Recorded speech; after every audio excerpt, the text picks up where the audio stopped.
नमस्कार, राजस्थान सुपर 100 देख रहे हैं आप और मैं हूं आपके साथ मनीष शर्मा। बुलेटिन की शुरुआत एक बड़ी खबर के साथ करते हैं। बड़ी खबर आपको बता दें, स्कूल खुलने पर आज फैसला हो सकता है। कल सीएम की शिक्षा मंत्री के साथ मंत्रणा हुई, मंथन हुई, बैठक की गई। कल पहले फेज में 10वीं से 12वीं की कक्षाएं शुरू होंगी। कक्षाओं के शुरू करने पर आज अंतिम फैसला आ सकता है।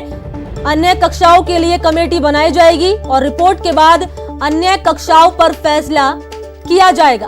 तो बड़ी खबर आपको बता रहे हैं, जहां पर कल सीएम की शिक्षा मंत्री के साथ मंत्रणा हुई और मंत्रणा में पहले फेज पे 10वीं से 12वीं की कक्षाएं शुरू करने पर फैसला किया गया। कक्षाओं के शुरू करने पर आज अंतिम फैसला होगा। इसके अलावा अन्य कक्षाओं के लिए कमेटी बनाई जाएगी और रिपोर्ट के बाद अन्य कक्षाओं पर फैसला किया जाएगा। सहयोगी गोवर्धन मेरे साथ ज्यादा जानकारी के साथ जुड़ गए फोन लाइन पे। गोवर्धन, क्या अपडेट है पूरे मामले में? देखिए, स्कूल खोलने को लेकर के आज फिर मुख्यमंत्री स्तर पर बैठक होगी और उसमें अंतिम फैसला किया जाएगा। अभी जो दो दौर की जो मंथन हुआ है, मुख्यमंत्री के साथ 2 बैठकें हुई हैं शिक्षा मंत्री की, उसमें ये तय हुआ है कि अभी पहले फेज में स्कूल केवल 10वीं और 12वीं के जो स्टूडेंट हैं उनको बुलाया जाएगा। उसके बाद में फेज मैनर में बाकी क्लासेज के जो बच्चे हैं उनको बुलाया जाएगा। इसके लिए कमेटी बनाई जाएगी।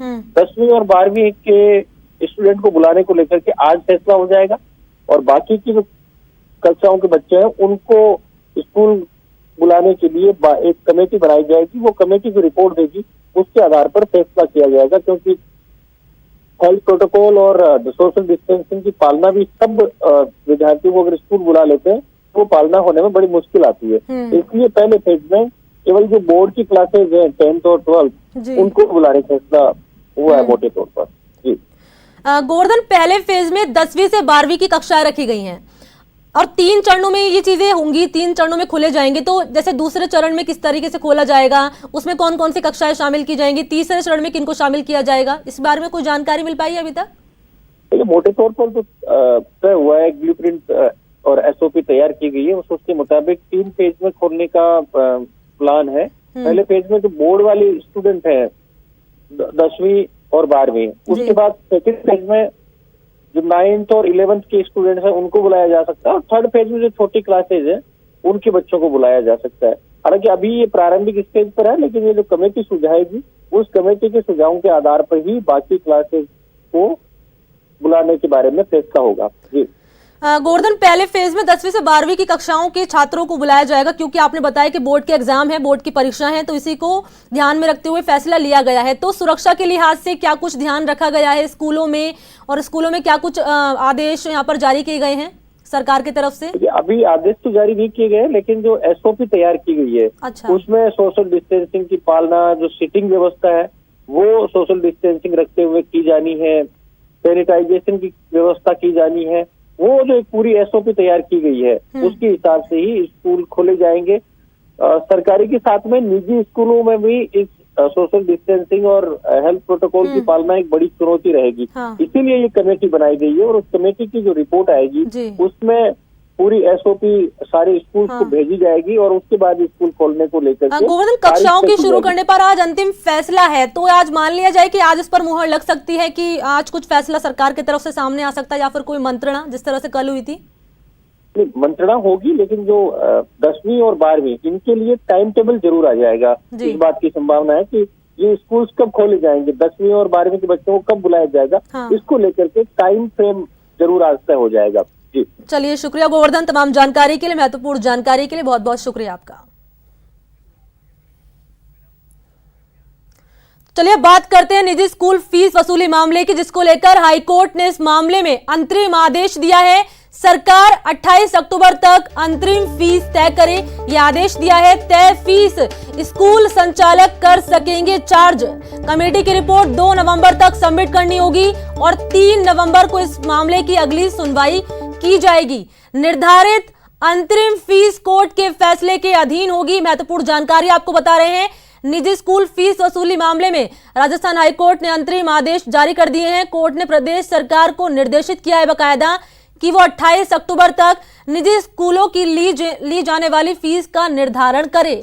वहीं स्कूल इस फीस को वसूल कर सकेंगे, लेकिन ये फीस हाईकोर्ट के अंतिम आदेश के अधीन रहेगी।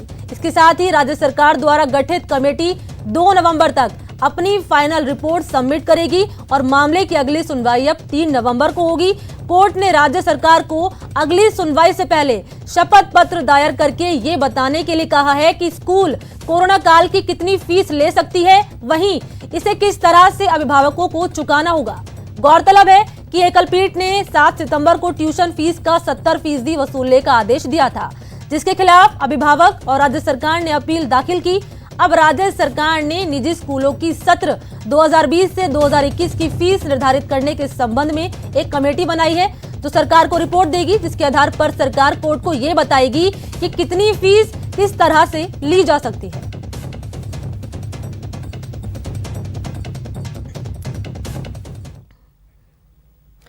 तो चले बढ़ते आगे। 31 अक्टूबर से विधानसभा का सत्र है। कृषि कानून के खिलाफ बिल लाएगी सरकार। पंजाब की तर्ज पर कृषि कानून पर बिल ला सकती है। एमएसपी से जुड़े बिल में सजा का प्रावधान भी दिया गया है। यूडीएच मंत्री शांति धारीवाल ने बयान दिया है कि तीनों विधेयक तैयार हो रहे हैं। ये बयान दिया है शांति धारीवाल ने। स्टॉक लिमिट लागू कर रहे हैं। आवश्यक वस्तु की सूची में कई आइटम जोड़े जाएंगे, ये बयान दिया उन्होंने। और किसानों को लूटने बिल्कुल भी नहीं देंगे। अब बीजेपी का सवाल उठाना बेईमानी है, धारीवाल ने बयान दिया है।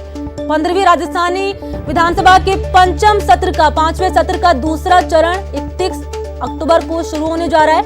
ये सत्र केंद्र सरकार की ओर से पारित किए गए 3 नए कृषि कानून के खिलाफ विधेयक पारित करने के लिए बुलाया गया है। विधानसभा अध्यक्ष डॉक्टर सीपी जोशी के निर्देश की अनुपालना में विधानसभा के सचिव प्रमिल कुमार माथुर ने सत्र बुलाने की अधिसूचना शनिवार को ही जारी कर दी।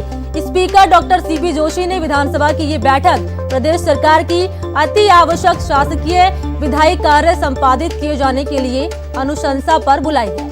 न्यूज 18 से बातचीत में संसदीय कार्य मंत्री शांति धारीवाल ने कहा कि एमएसपी से जुड़े बिल में सजा का प्रावधान किया जा रहा है। एमएसपी से कम कीमत पर फसल खरीद पर सजा का प्रावधान होगा। इसके साथ ही उन्होंने ये भी बताया कि प्रदेश में स्टॉक लिमिट लागू किया जाएगा। साथ ही आवश्यक वस्तुओं की सूची में कई आइटम भी जोड़े जा रहे हैं। तीनों विधेयकों को तैयार किया जा रहा है। उन्होंने ये भी कहा कि हम किसानों को लूटने नहीं देंगे। किसान हित में जहां से भी इन विधेयकों की मंजूरी लेनी होगी वहां ली जाएगी। बीजेपी का सवाल उठाना बेईमानी है।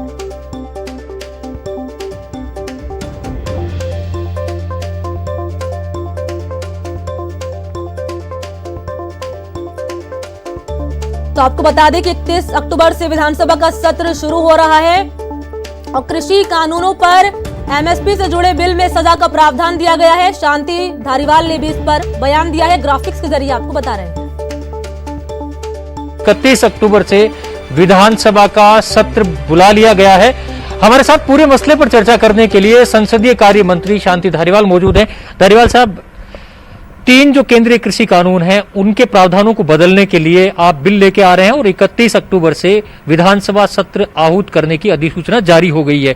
किस तरह के बिल इसमें लाए जाएंगे और उनके प्रावधान मोटे तौर पर क्या होंगे? प्रावधान बन रहे हैं, अभी बिल तैयार हो रहा है, पर मुख्य बात हमारी ये है कि किसान के हित में हम चाहते हैं कि उसको मिनिमम सपोर्ट प्राइस मिले। कोई खरीदार हो, चाहे वो मंडी में माल बिके चाहे मंडी के बाहर बिके, लेकिन मिनिमम सपोर्ट प्राइस उसको मिलना चाहिए। अगर मिनिमम सपोर्ट प्राइस कोई नहीं दे पा रहा तो वो कानून के तहत जेल का भागीदारी होगा, तो उसको सजा होगी। ये प्रावधान करने के लिए जो है हम ये सब बिल ला रहे हैं। जिस तरीके से पंजाब ने किया, पंजाब ने जो कुछ किया हमने उसका भी अध्ययन किया है और उससे और बेहतर बनाने की कोशिश की जा रही है हमारी तरफ से, ताकि किसान मजबूत रहे, किसान को अपनी उपज का पूरा पैसा मिले।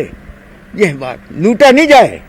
जिस तरीके से लूटते हैं ये लोग, पूंजीपति जो लूटते हैं, वो लूटना, राजस्थान में लूटना नहीं देंगे हम किसी भी किसान को। और बिल कितने लाए जाएंगे, थोड़ा सा ये भी बता दीजिए। 3 बिल आएंगे, तैयार हो रहे हैं, अभी डिटेल आपको बताएंगे बाद में। ठीक। और विधानसभा सत्र में केवल यही एजेंडा रहेगा, कितने दिन चलेगा ये भी कुछ तो बिजनेस एडवाइजरी कमेटी तय करेगी कितना रहेगा, लेकिन हमारी तरफ से जो बिल पेश होंगे वो ये बिल मैंने बता दिया आप। कैमरा पर्सन विजेंद्र जायसवाल के साथ गोवर्धन चौधरी, न्यूज 18 राजस्थान, जयपुर। तो कांग्रेस का हस्ताक्षर अभियान और कृषि कानून के खिलाफ अभियान को धार दी गई है। कांग्रेस ने हस्ताक्षर अभियान के लिए नियुक्त किए हैं जिला प्रभारी। 14 नवंबर तक 2 करोड़ हस्ताक्षर का लक्ष्य कांग्रेस की तरफ से रखा गया है। 2 करोड़ हस्ताक्षर करवाकर राष्ट्रपति को ज्ञापन देगी कांग्रेस सरकार। यहां पर 2 अक्टूबर से यह अभियान जारी है। तो कांग्रेस कृषि बिल के खिलाफ हस्ताक्षर अभियान चला रही है 2 अक्टूबर तक। यह हस्ताक्षर अभियान चल रहा है, 2 अक्टूबर से जारी है और इसके बाद ज्ञापन दिया जाएगा राष्ट्रपति को इस कृषि कानून के खिलाफ। तो कृषि कानून के खिलाफ अभियान लगातार कांग्रेस का जारी है। इस अभियान को धार देने की कांग्रेस लगातार कोशिश कर रही है। अभियान के लिए प्रभारी नियुक्त किए गए हैं। 14 नवंबर तक 2 करोड़ हस्ताक्षर का लक्ष्य कांग्रेस ने रखा है, जिसके बाद कांग्रेस राष्ट्रपति को ज्ञापन देगी और आगे क्या कुछ रूपरेखा तैयार की जाएगी ये बड़ा सवाल होगा। तो ऐसे में आपको बता दें कि कांग्रेस का हस्ताक्षर अभियान उसको धार देने की कोशिश लगातार कांग्रेस यहां पर कर रही है।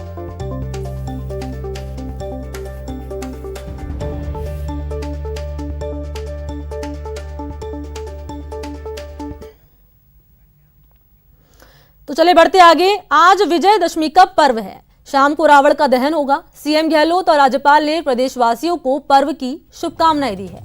कोटा में दशहरा प्रगति मैदान के विजयश्री रंगमंच पर 25 फीट हाइट का रावण खड़ा होगा।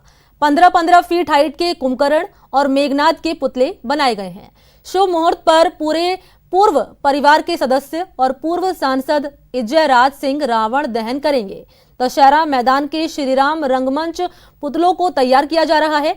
आगरा फतेहपुर सीकरी के कारीगर रावण परिवार के पुतलों को फाइनल टच दे रहे हैं।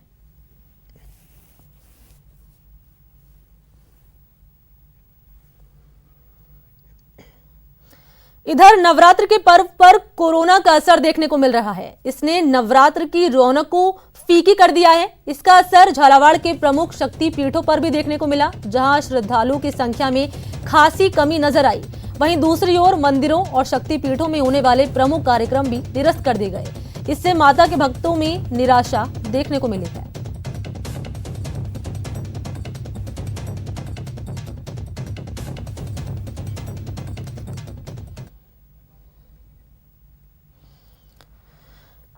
तो इसी खबर पर ज्यादा जानकारी के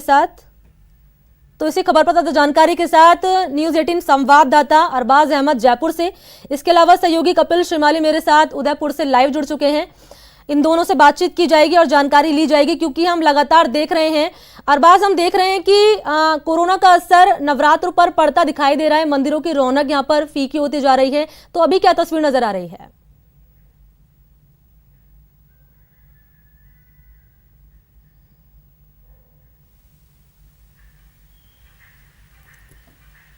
अरबाज, आप तक मेरी आवाज पहुंच पा रही है?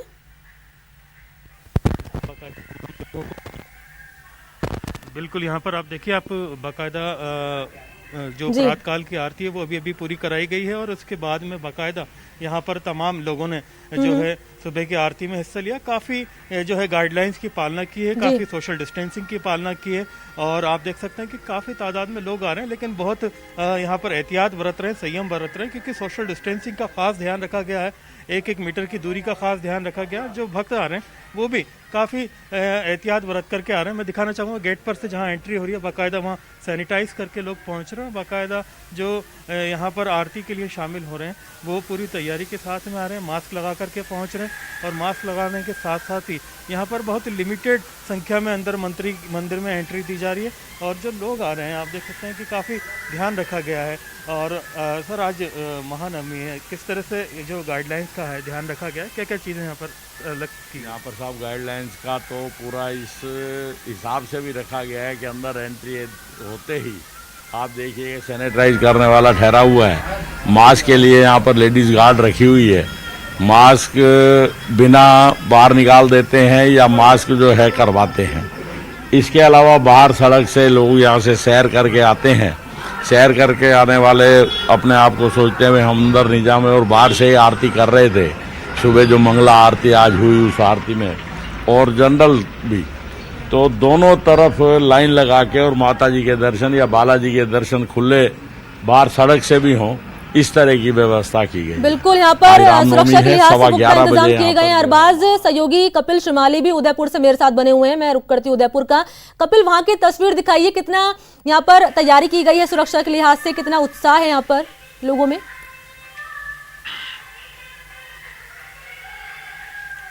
देखिए, उदयपुर में भी कोरोना महामारी का असर इस बार नवरात्रि में देखा गया है। जो मंदिरों में हजारों की तादाद में लोगों की कतारें देखी जाती थी, वो मंदिर अब लगभग पूरी तरह से खाली। हम उदयपुर के प्रसिद्ध सुखदेवी माता मंदिर, बेदला माता मंदिर में, और सबसे पहले मैं बेदला माता जी की मनमोहक प्रतिमा का दर्शन कराना चाहूँगा। आप देखिए कि नवरात्रि का आखिरी दिन है, ऐसे में विशेष श्रृंगार माता जी की प्रतिमा का किया गया है। उसके अलावा मंदिरों में जो भीड़ थी वो यहाँ पर नजर नहीं आती। आप देखिए पूरा मंदिर खाली। हालांकि सुबह से लोगों के आने का सिलसिला जारी जरूर है और ये कोशिश की जा रही है कि जो लोग मंदिर के अंदर प्रवेश कर रहे हैं उन्हें थोड़ा दूर दूर रखकर मंदिर के अंदर कतारबद्ध कर दर्शन कराया जाए। लेकिन लंबी कतारें जो आमतौर पर उदयपुर में देखी जाती थी, इस बार नवरात्रा में नहीं देखी गई है। प्रसाद के लिए मंदिर में लाना पहले से ही मनाही कर दी गई है। जो प्रसाद लेकर पहुंच रहे हैं उन्हें मंदिर के बाहर ही रखवाया जा रहा है और मंदिर के बाहर सैनिटाइजर की व्यवस्था की गई है। जो भक्त मंदिर में प्रवेश करते हैं पहले हाथ सैनिटाइज करते हैं, चेहरे पर मास्क लगाने के लिए जो मंदिर प्रबंधन के लोग यहाँ पर मौजूद है वो मास्क लगाने के लिए, अगर कोई बिना मास्क आता है तो मास्क लगवाते हैं। और इसके अलावा जो लोग कतार यदि लगती है तो कतार में ये कोशिश की जाती है कि दूरी जो है वो भक्त बनाए रखें। तो निश्चित तौर पर जो कोरोना महामारी का असर है वो जरूर देखने को मिल रहा है, लेकिन भक्तों की आस्था भी जो है वो इस महामारी के ऊपर है। सुबह से यहाँ पर भक्त पहुंच रहे हैं। हालांकि भीड़ मंदिर में नहीं होने दी जा रही है। जैसे ही भक्त दर्शन करते हैं उन्हें दर्शन करते ही मंदिर से बाहर निकाला जाता है। जी बिल्कुल, ये महत्वपूर्ण तस्वीर आप लोगों ने दिखाई। अरबाज, शुक्रिया आपका, शुक्रिया कपिल मेरे साथ जुड़ने के लिए, महत्वपूर्ण तस्वीर दिखाने के लिए। क्योंकि देखिए भक्तों की भीड़ कम है, लेकिन ये तस्वीर यही दिखाती है कि भक्त कितने जागरूक हैं और ये जागरूकता ही सबसे बड़ा हथियार है कोरोना को हराने के लिए। और आपको बड़ी खबर बता दें, झालावाड़ से बिजली विभाग की टीम पर यहां पर हमला किया गया है। अवैध ट्रांसफार्मर उतारने गई थी टीम, जिस पर हमला किया गया। कुछ लोगों ने लाठी पत्थरों से हमला किया है। मनोहर थाना क्षेत्र के लाडपुरा बलराम की पूरी घटना बता रहे हैं। तो किस तरीके से यहां पर टीम गई और टीम पर, बिजली विभाग की टीम पर, अवैध ट्रांसफार्मर उतारने गई टीम पर हमला किया गया, लाठी पत्थरों से हमला किया गया। देखिए दो तस्वीर आपके टीवी स्क्रीन पर दिखा रहे हैं। यहाँ पर टीम गई थी बिजली विभाग की अवैध ट्रांसफार्मर उतारने के लिए और देखिए यहाँ पर लोगों ने किस तरीके से गुंडाई दिखाई है और टीम पर हमला किया है। और पूरी घटना है मनोहर थाना क्षेत्र के लाडपुरा बलराम की। तस्वीरें हैं झालावाड़ की, जहां पर अवैध ट्रांसफार्मर उतारने गई बिजली विभाग की टीम पर हमला किया गया है। लाडपुरा बलराम गांव गए थे, जहां पर अवैध ट्रांसफार्मर से सिंचाई कर रहे थे गाँववासी। इस दौरान उन लोगों ने हम लोगों पर जानलेवा हमला किया। उन्होंने पत्थर और लाठियों से काफ़ी पीटा लोगों को और क्या कहते हैं गाड़ी के शीशे फोड़ दिए। अपनी FRT गाड़ी और ये अपने विभाग की जो बोलेरो गाड़ी है उसको भी फोड़ दिया गया। अपने फीडर इंचार्ज एक पटेल नारायण के सर पर चोट आई, जहाँ से खून बहना शुरू हो गया। मुझ पर भी 10 से 12 लट दिए उन लोगों ने और यह एक तरह से राजकार्य में बाधा और सरकारी संपत्ति का नुकसान का मामला बनता है। यहाँ रुकते हैं छोटे से ब्रेक के लिए, जल्द हाजिर होते हैं।